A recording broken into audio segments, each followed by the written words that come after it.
Hey everybody, the boy TY checking in of Stone Muscle, with Stone Muscle, of Stone Muscle. I want to make a video today, tonight should I say. It's about 9:37, February 13th, 2021.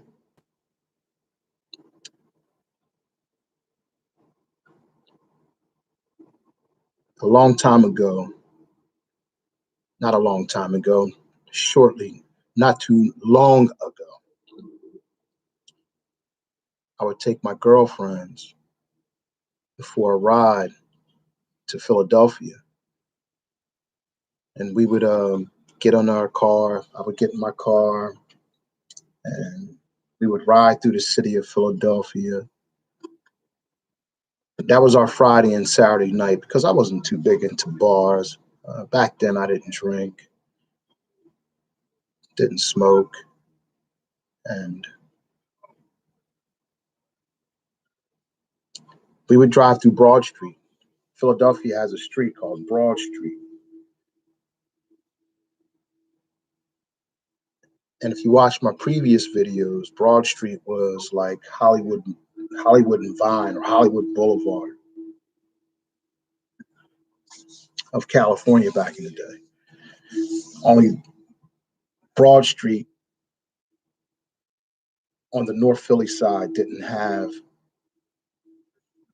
people walking the streets with outfits on, and like the Elvis outfits and the Superman outfits of Hollywood and Boulevard. So let me get into the story because I don't want to make this too long. It's just something that was on my mind.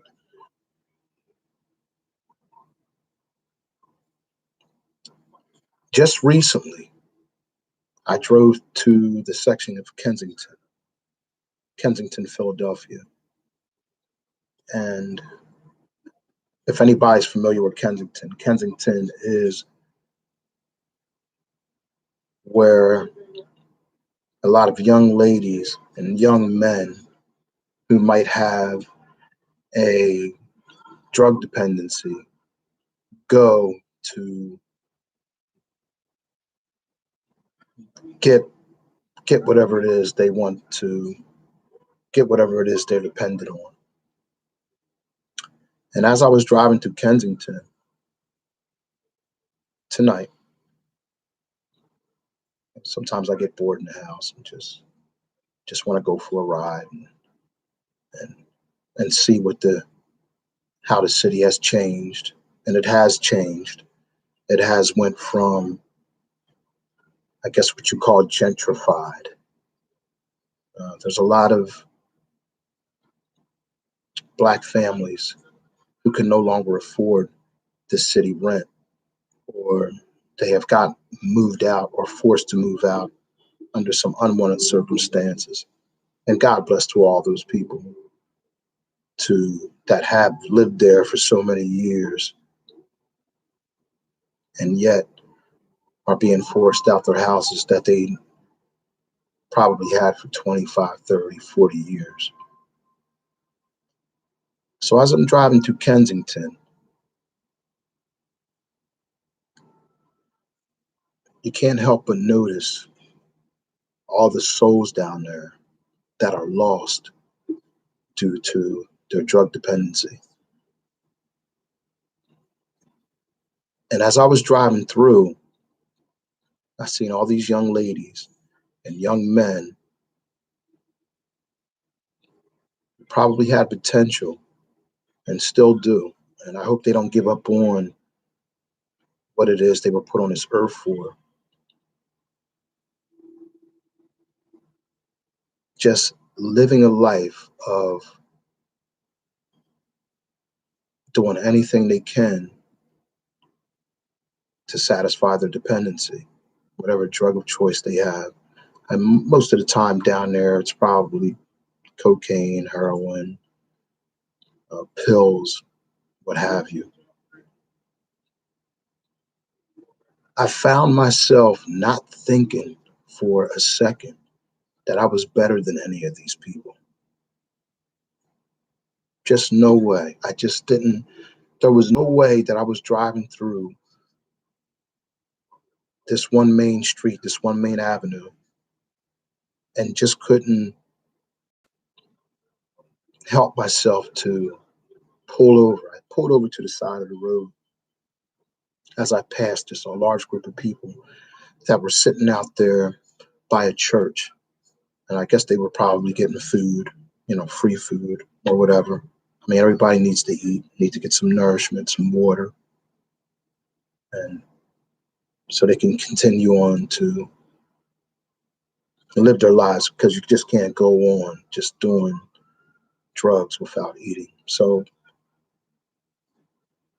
I pulled over to the side of the road once I passed that section, or that part where everybody was sitting out there waiting for whatever this church had to offer, which was more than likely food. And if anybody knows me, I'm not like really deeply religious. I'm no reverend, I'm no pastor, I'm no deacon, but I understand that there's a man upstairs, Lord Jesus Christ, who oversees everything and makes sure that his children are safe from harm, or are fed, the ones with good souls, the ones with not so good souls. And I just prayed. I prayed for him. Just a little 15-second, just a prayer, just of, dear Lord, I know that these people that I just passed have family members that cared for them, that loved them. And here it is. There's people from all over New York, New Jersey, Delaware, that moved to this section of Philadelphia to satisfy whatever need that they have. And it was kind of sad because, like I said, these people have family. They have a mom and dad, sister and brother who love and care for them, and probably misses the mess out of them and remembered what they were before they got or fell into this life of drug dependency and whatnot. And to all the ladies out there, I hope you're hearing this. To all the ladies, I want to say first, most of the time, it's the gentleman, your boyfriend, some guy that you have come to love and trust with your heart and soul, who you might have not known had a dependency problem, had a drug dependency problem. I'm here to tell you, once you discover that other side, I know you're going to be in love with them. I know you would do anything for them, and and give your heart and soul to whatever cause they believe in. But when these gentlemen, when you find out, the second that you find out these guys are hooked on drugs, have a dependency that they can't break away from, I want you to reach deep down inside your soul, please, and say, I can't do this. I have to walk away. Because if I keep going down this road, if I keep depending on this man who I love so much and trust and care for so much, I'm going to fall into the same thing that he has. I'm going to do whatever he tells me to do in order for us to get this drug. Because it's not, it's a life of darkness. It's a life of hell. It's a life of sleeping on the streets when when you don't have that money to afford the rent that you're staying in, because the place that you're staying in, because you decided for just that 1 week, that I'm going to spend every dime on this drug, on this dependency I have. And you picked up dependency also. You picked it up also because that's your man. That's your love. That's the love of your life, or at least you thought he was. But he's not. He's not. And he might love you. He might love you and care for you and whatnot. But if you don't understand what I'm saying, if you don't get what I'm saying, you're going to be sleeping out on the streets one night, because just that one particular time, that instead of paying for that rent for you to stay in a nice warm spot, and the spot might not be warm, the heat might be cut off. You might only have crackers, a loaf of bread, and a can of soup to where's what you're eating. And before you know it, you done went from 150 pounds healthy and and and strong to going down to nothing. You're walking around gone. You don't have anything to you. All that's in you is a soul, a lost soul that is depending on the man that you loved, the man that you care for and would do anything for. I'm here to tell you, I've drove down this street. I've drove to this section of Kensington, and I've seen the look in these women's eyes. And I just say to myself that the second that I see these women, and men also, I'm not going to leave the men out, but the second I see these women, the first thing that comes to my mind was, what gentleman got you into that sort of thing, that sort of lifestyle, to where as though you felt as though you had to leave your family in Dover, Delaware, Blackberry, New Jersey, or whatever city in New York, that you had to come down to this city and follow your man because you thought that what he was doing was right, when the whole time he probably just knew that this section probably just had everything to offer, and it just leads to a life of emptiness, darkness. You don't know if you're going to live or die the next day, because the people on these streets, they don't care.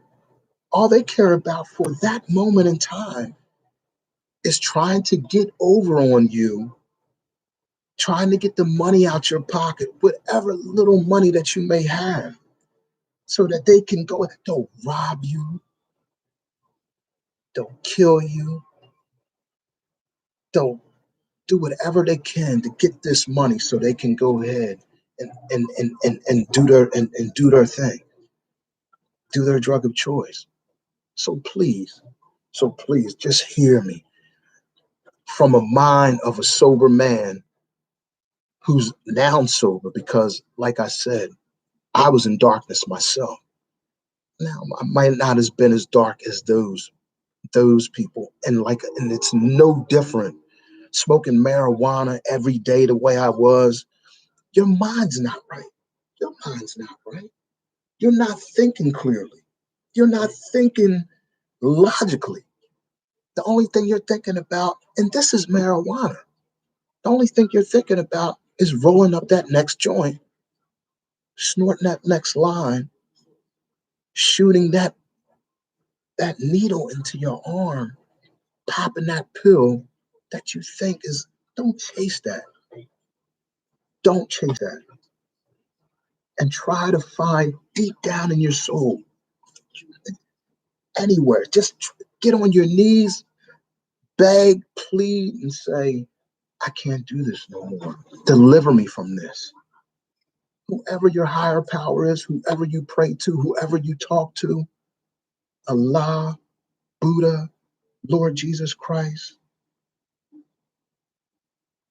and ask them to deliver you from the life that you're about to go down, because there's nothing good that's ever going to come out of it. And to all you gentlemen out there, don't take them with you, because of, you know, that what they can do in order to get money for you so you can go out there and get high. Don't take them with you. Man up. Go down there, move into one of them shabby racks, or move into one of those apartments, get you a job at Dunkin' Donuts or McDonald's. Don't bring your woman with you, man, because of something that you fell into. Don't do it. Think to yourself, what's going to happen to you and her if you continue down that path, because you want to go ahead and get high and know what a man would go through to have that pleasure for that moment that's going to put money in your pocket to do what you have to do. Don't do it, man. I'm getting upset right now, and and I, I didn't want to. I didn't want to get this upset. I was trying to relay this message in my way of just being like calm, but I can't do it. I can't do it. And I'm glad I'm not doing it. I'm glad I'm not just sitting here like, oh yeah, man, hey guys, hey girls, don't do it. Nah, the energy coming out me right now is because of the pain that I feel that you're going through and your family members are going through, because you picked up and left home, or left your job, left your apartment, left your children, left your kids so you can be with this person and chase whatever's down there. Now, to close this out, because I tend to ramble on, and I'm trying to make real short videos of 10 minutes, 8 minutes and 10 minutes, but sometimes I just can't help myself because I want to get out. I guess I have more to say about that subject, but this is a shout out to the law enforcement down there that are stationed down there and have to see who would have been their brothers, their sisters, their cousins, their aunts, their nieces, their nephews. A shout out to those patrolmen, the Philadelphia cops that have to see that every day, because I know when they go home, it hurts them inside. And I know when they look at their daughter and look at their son, they probably beg and plead to not follow the life of what's happening down there. They're cleaning it up now. As I drive, every time I drive down Kensington, it seems like they're cleaning it up more and more. So they're getting rid of all the bad elements and and and the bad people that are contributing to that certain cause. And like I said, I was there. I did that. I was that dude driving around in the car, thinking I was bad and all that stuff, making my money and all that. But as you get older, you just want to, if you're in the right frame of mind, which I'm in now, because I'm not all clouded, smoking that stuff all the time, you just hope for the best of people. You just hope for the best of them and want the best of them. So I'm going to close this out and say, this is TY Stone Muscle. Hit that like and subscribe button. I'm going to come out with more stories. I'm going to let you know what I see through these eyes and what I think can bring a change to other people's lives. Because what I see through these eyes, I'm no different from any of them. I'm no different from any of them. I was just delivered from it because I woke up and just realized that this is not what I want to do for the rest of my life. What I want to do for the rest of my life is reach out to the young men, the young boys and girls of the world, not just the United States of America, the world, who just had that that that devious mind, that mind to where they want to pick up a rock and break some windows or go into a store and steal a candy bar. I'm hoping I can reach them because I've been there, done it. It didn't lead to anything but juvenile detention centers, the penitentiary, and eventually me being shot. So I'm going to close this out. I'm going to talk about these stories more. And I hope that whatever I'm saying, what I'm saying, reaches just, if it reaches just one person, fine. But I hope it reaches a lot more. And especially those lost souls down there in Kensington who can't see or think clearly or see straight. Because as soon as they wake up, they're doing their thing until the time that they close their eyes and go to sleep, if they sleep at all.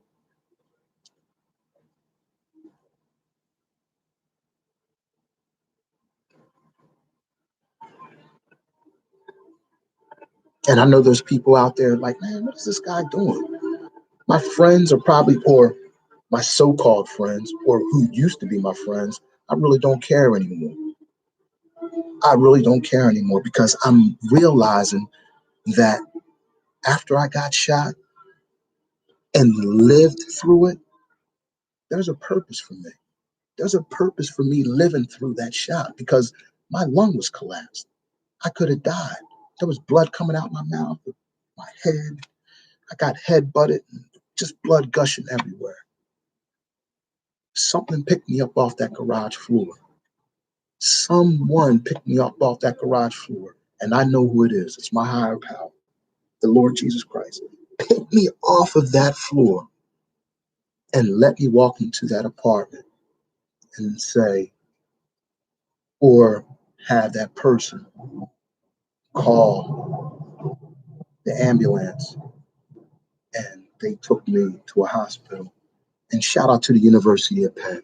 Shout out to the University of Penn and all the doctors and nurses in there who cared for me and seeing that I made it through another day. Thank you. Love, shout out to all of you who are listening. And like I said, I hope you pick up something from this and try to enjoy the rest of your night, your weekend, your weekday, your month, your year. Be safe out there. All right. TY checking out.